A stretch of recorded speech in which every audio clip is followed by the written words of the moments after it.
తాకట్లో ఉన్న మీ బంగారాన్ని విడిపించి ఆ రోజు ఆన్లైన్ రేటుకి కొంటాం. Sharma gold company.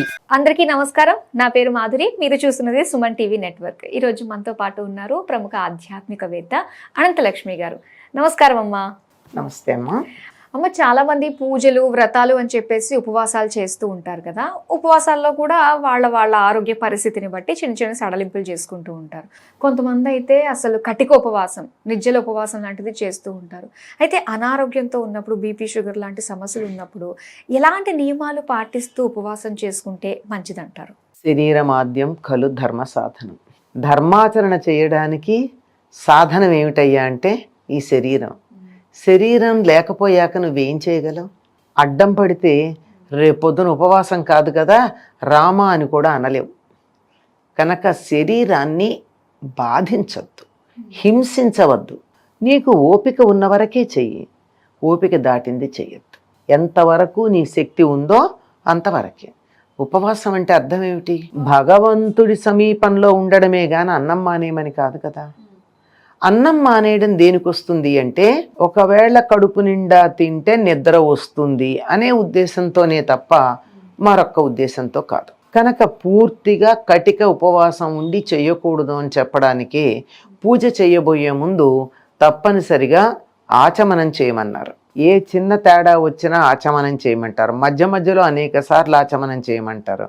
ఆచమనం అంటే ఓం కేశవాయ స్వహ, ఓం నారాయణాయ స్వహ, ఓం మాధవాయ స్వహ అని ఈ అరచేతి గుంట నిండేదాకా నీళ్లు తీసుకుని 3 సార్లు తాగితే ఎంత అవుతుందమ్మా? అరకప్పుడు నీళ్ళు అవుతాయి. మరి అంత ఇదిగా చెప్పేటప్పుడు ఇదేది కాదని ఎట్లా చేస్తారమ్మా? ఇది ఒక రకంగా కఠినంగా ఉండడం. ఇక్కడ కూడా దేవుడు ఉన్నాడు కదా, ఆత్మారాముడు ఉన్నాడు కదా. హృద్దేశే అర్జున తిష్టతే అని చెప్పాడుగా ఆయన. నేను హృదయస్థానంలో ఉంటాను నాయన అర్జున, ఎక్కడుంటావంటే ఎక్కడ ఉంటానని చెప్పాడు కదా. ఇక్కడ ఉంటానన్న పరమాత్ముణ్ణి నువ్వు ఉపవాసం ఉండి ఈయనకి అన్నం పెట్టవా? అవును కదా. ఎంత బాధ. అవును కదా, బాధ పెట్టకూడదు కదా ఆత్మారాముణ్ణి. ఆత్మారాము అంటే దేవుడికి అన్నం పెట్టినట్టే కదా నువ్వు. అక్కడే కాదు, దేవుడు ఇక్కడ కూడా ఉన్నాడు. నేను అదే అంటూ ఉంటాను. ఇప్పుడు ఏం చేస్తున్నావు అంటే, ఇప్పుడు ఆత్మారాముడు అదే రాముడికి పెట్టాను, ఆత్మారాముడికి పెడుతున్నానని చెప్తాను. అంతే కదా. ఆత్మారాముడిని కూడా బాధించకూడదు. కనుక కటిక ఉపవాసం చేయడం అనేది మన పద్ధతిలో అంగీకరించిన విషయం కాదమ్మా. కటిక ఉపవాసం చేయమని చెప్పాల.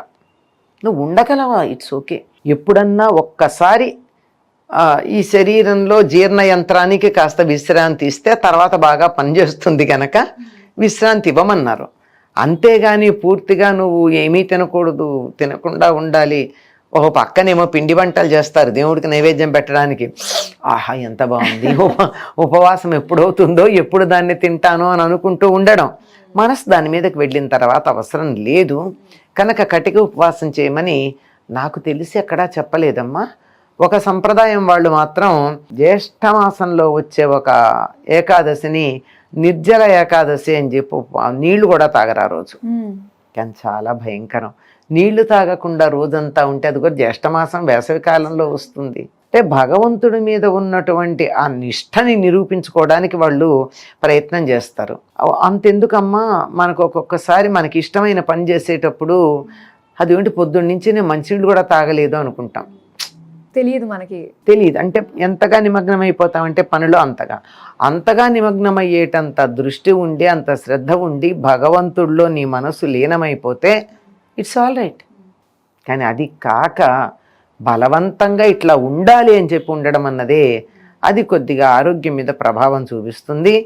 ఫలితం కూడా పూర్తిగా ఉంటుందో లేదో మరి తెలియదు. నాకైతే తెలియదు. ఉండొచ్చు, కానీ మనసు ఆహారం మీద ఉంది గనక ఉండకపోవచ్చు కూడా. కనుక ఉపవాసం దేనికి చేస్తామంటే ఇంద్రియ నిగ్రహం. అన్నింటికన్నా తొందరగా ఒక వస్తువుని చూడొద్దంటే కళ్ళు మూసుకుని ఉండగలం, కానీ తినకుండా ఉండలేం. పక్క నుంచి వాసన వస్తుంటే నోరు ఊరకుండా ఉండదు.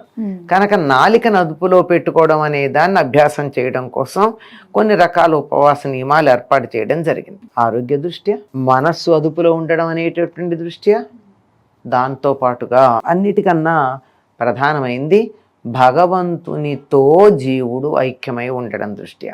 దీంట్లో ఈ మూడిట్లో కనీసం ఏదో ఒకటి సాధిస్తే ఉపవాసం ఉండి ప్రయోజనం. ఏది లేకపోతే అనవసరం. అయితే ఇప్పుడు చేసే వాళ్ళు కూడా ఉంటారు కదమ్మా, అంటే ఉపవాసం అసలు ఏ విధంగా చేయాలంటారు? ఏం తీసుకోవాలి, ఏం తీసుకోకూడదు? అనారోగ్య సమస్యలు ఉన్న వాళ్ళు ఉపవాసం చేయాలని కోరిక అంటే ఉన్నా కూడా- ఉపవాసం ఉంది కానీ అలా ఏమీ తినకుండా ఉంటే అనారోగ్యం కనుక ఏం చెయ్యాలి అన్నారా? పాలు తీసుకోవచ్చు. పాలకు ఉన్న లక్షణం ఏమిటంటే వెంటనే వంట పడతాయి, నీరసం రాకుండా చూస్తాయి. అందువల్ల పాలు తీసుకోవచ్చు. తర్వాత పళ్ళు తినచ్చు. దాంట్లో ఉప్పు కారాలు ఉండవు కదా. ఉపవాసం చేయడంలో ఉన్న ప్రధాన ఉద్దేశం ఏమిటంటే ఉప్పు కారాలు ఎక్కువ తగలకుండా ఉండాలి. ఎందుకంటే ఉప్పు కారాలు తగిలితే ఆవేశాలు వచ్చేస్తాయి, కోరికలు వచ్చేస్తాయి. తాను ఉపవాస దీక్ష చేస్తున్నప్పుడు కోరికలు రాకుండా ఉండాలంటే ఉప్పు కారాలు లేకుండా తినాలని అర్థం. అందువల్ల వండిన దాంట్లో ఉప్పు వేయకుండా ఉండము. ఆ కారణంగా పళ్ళు తీసుకోవచ్చు అని చెప్తారు, పాలు తీసుకోవచ్చు, సాత్విక ఆహారం. ఒకవేళ పళ్ళతో నాకు తృప్తిగా లేదు అని అనిపిస్తే ఏదైనా తేలికైనటువంటి వండిన పదార్థం, తేలికైంది అంటే ఎక్కువగా ఉప్పు కారాలు పులుపు ఇత్యాదులు ఏమీ లేకుండా కాస్త సాత్వికంగా ఏదో జావ లాంటిదో, సగ్గుబియ్యం జావ లాంటిదో అట్లాంటివి అవి తీసుకున్నట్టయితే కాస్త కడుపు నిండినట్టు ఉంటుంది. అందులో ఉప్పు కారాలు ఉండవు గనక సాత్వికంగాను ఉంటుంది. ఇప్పుడు మీరు అన్నట్టు ప్రతి వాళ్ళకి శంకు చక్రాలు ఉన్నాయా అని అడుగుతున్నారు. అంటే డయాబెటీసు, షుగరు, డయాబెటీసు, బీపీ. అవును, ప్రతి ఒక్కరికి ఆల్మోస్ట్ ఉన్నట్టు. మరి అవి ఉంటే తప్పనిసరిగా మందులు వేసుకోవాలట. అందులో థైరాయిడ్ లాంటిది అయితే నిద్రలేవగానే వేసుకోవాలని చెప్తారు. పక్క మించి లేస్తూనే మందు వేసుకుని లేమ్మని. మరి ఇట్లాంటివి ఉన్నప్పుడు ప్రమాదం ఉంటుందా అంటే అలవాటు పడ్డ వాళ్ళకు ఉండదమ్మా. అంటే ఈ ఉపవాసాలు రెగ్యులర్ గా చేసే వాళ్ళకి, ఉపవాసాలే కాదు ఈ మందులు వేసుకోవడానికి నేను రెగ్యులర్గా ఫలానా టైంకి అప్పుడప్పుడు స్కిప్ చేస్తున్నాను అనుకునే వాళ్ళకి ఉండదు. రోజు ఎట్టి పరిస్థితుల్లో ప్రపంచం తల్లకిందలైన ఈ టైంకి వేసుకుని తీరాలి అని చండశాసనుడుగా ఉండే వాళ్ళకి ఒక్కరోజు తేడా వచ్చిన ఇబ్బంది కలుగుతుంది. కనుక కొంచెం అటు ఇటుగా సమయాన్ని సర్దుతూ ఉండాలి. శరీరం కూడా మాట వినాలంటే దాన్ని కూడా అంత ముద్దు చేయకూడదు. కాస్త ఇవాళ కొంచెం ఆలస్యంగా వేసుకుంటా అంటే మరీ రోజులు తరబడని కాదు, ఒక 10 నిమిషాలు పావు గంట అట్లాంటి సమస్యలు కూడా ఉండవు. అయితే మీ ఉపవాసం అన్నది మనం దేహానికి సంబంధించా లేదంటే దేవుడికి సంబంధించా? ఇప్పుడు నేను చెప్పాను కదమ్మా, దేవుణ్ణి ధ్యానించటానికి ఉపయోగపడేది ఎవరికి ఉపయోగపడుతోంది? దేహానికి. అంతే. ఓకే అమ్మా, ఉపవాసానికి సంబంధించి సో మనకి తగ్గట్టుగా ఏ విధంగా మార్పులతోటి మనం చేసుకోవచ్చు? చిన్న చిన్న మార్పులు తప్పట్లేదమ్మా, చేసుకోవచ్చు. చాలా చక్కగా తెలియజేసినందుకు ధన్యవాదాలు. నమస్తే అమ్మా.